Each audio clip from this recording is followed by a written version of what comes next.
कहते हैं राजनीति और जंग में सब कुछ जायज है, तो क्या इसीलिए ऋषिकेश में व्यापारी लड़ने झगड़ने पर उतारू हैं? मामला उद्योग व्यापार मंडल के चुनाव का है, जहां समय बीत जाने के बाद बड़ी संख्या में नए फार्म स्वीकार कर उन्हें वोटर बनाने का आरोप लगाते हुए एक गुट मुख्य चुनाव अधिकारी के पास जा पहुंचा। आरोप है कि बजाय समझाने बुझाने के चुनाव अधिकारी ने पुलिस को मौके पर बुलाकर हेकड़ी दिखाने का प्रयास किया। आपसी हाथापाई तक पहुंचे इस विवाद को व्यापारियों ने किसी तरह से बीच बचाव कर शांत किया। किसी के पास उसकी दुकान की फोटो लगी है, रवि जी आपको जवाब देने की जरूरत नहीं, आपको जवाब देने की जरूरत नहीं।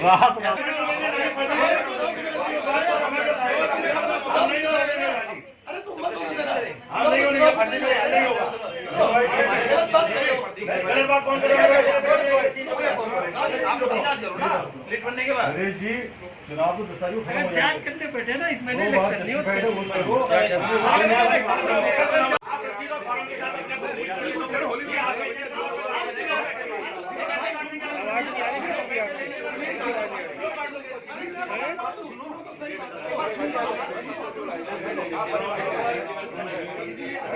नहीं हुआ भाई साहब, हमें सुनो भाई सुनो, चुनाव नगर उद्योग व्यापार महासंघ के चुनाव चल रहे हैं। कल तक का माहौल बहुत अच्छा चल रहा था। हमें अभी खबर मिली है कि करीब नहीं, हमें तो ये मालूम है कि काफ़ी फार्म आए हैं जो नरेश जी के ऑफिस में आए, रसीद भी नहीं कटी उनकी। हम लोग उनके ऑफिस में आए, उनकी बेटी वहाँ बैठी काम से, अंकल मेरे पास 1000 से ऊपर के फार्म आए, मैं तो थक गई। कब आए? रात 10 बजे आए। नरेश जी को हमने फ़ोन करके बुलाया, नरेश जी कहते हैं कि हाँ आए हैं फार्म, अब हमने रसीद कट गई। नहीं, रसीद तो मैं काटूंगा। वो हमारे मुख्य चुनाव अधिकारी हैं, क्या उनको राइट है रसीद काटने का? टाइम निकलने के बाद हम उनसे कह रहे हैं तो हम कह गुंडा गर्दी मत करो, जो होता है वो कर लो, मैं तो करूँगा। इन सब की मिली भगत है, तो उनको उठा, हम आए तो उनको पुलिस को फ़ोन कर रहे हैं। वो ये अगर एक व्यापारी करेगा तो उससे बड़ा गुंडा कौन है? यहाँ तो हम चाहते हैं कि आपसी सामंजस्य चुनाव हो, लेकिन वो गुंडागर्दी जानबूझ के फैला रहे हैं। उनकी मिली भगत है, उनकी मानसिकता सही नहीं है, वो कहीं से कहीं तक ईमानदारी से काम नहीं कर रहे हैं। हमें चुनाव आयोग चुनाव अधिकारी मंजूर नहीं है। अभी आपकी क्या मांग है स्पष्ट तौर पर? नहीं, हमारे यहाँ जो फार्म आए हैं उन्हें सिरे से अलग किया जाए, पहली बात। दूसरा है कि जो संविधान था उसकी कॉपी अभी तक हमें नहीं मिली, वो तुरंत दी जाए। तीसरी बात, वोटर लिस्ट फाइनल कर तुरंत दी जाए, क्योंकि उसका वोटर लिस्ट का टाइम निकल चुका है। हम कैसे कन्वेंसिंग करें? ये जानबूझ के अपने प्रत्याशी के फेवर में टाइम बढ़ाए जा रहे हैं। जिस दिन वोटर लिस्ट मिलेगी उससे आगे 15 दिन का टाइम फिक्स करें चुनाव का, नहीं तो हमें चुनाव मंजूर नहीं है।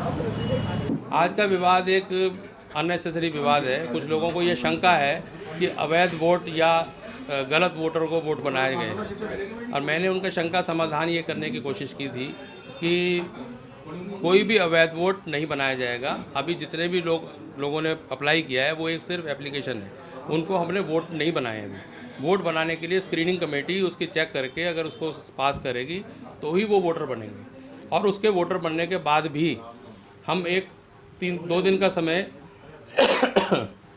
उसकी जांच का या उस पर आपत्ति का रख रहे हैं, जिसमें किसी भी वोटर के ऊपर कोई आपत्ति करना चाहता है तो वो आपत्ति कर सकता है। जिस तरह के आरोप लगे हैं इस पे कि बेईमानी की जा रही है, इसको लेकर के अब आगे की क्या रणनीति है? नहीं, हमारी रणनीति बिल्कुल साफ़ है। हम बिल्कुल साफ़ सुथरे चुनाव कराना चाहते हैं। हम किसी भी वोटर को वंचित नहीं करना चाहते, लेकिन कोई भी वोटर अवैध बनेगा उसको भी हम वोट डालने नहीं देना चाहते। ऐसी हमारी मंशा है, और उसमें हम चाहते हैं कि सभी हमारे साथियों का सहयोग मिलेगा तो हम कामयाब रहेंगे।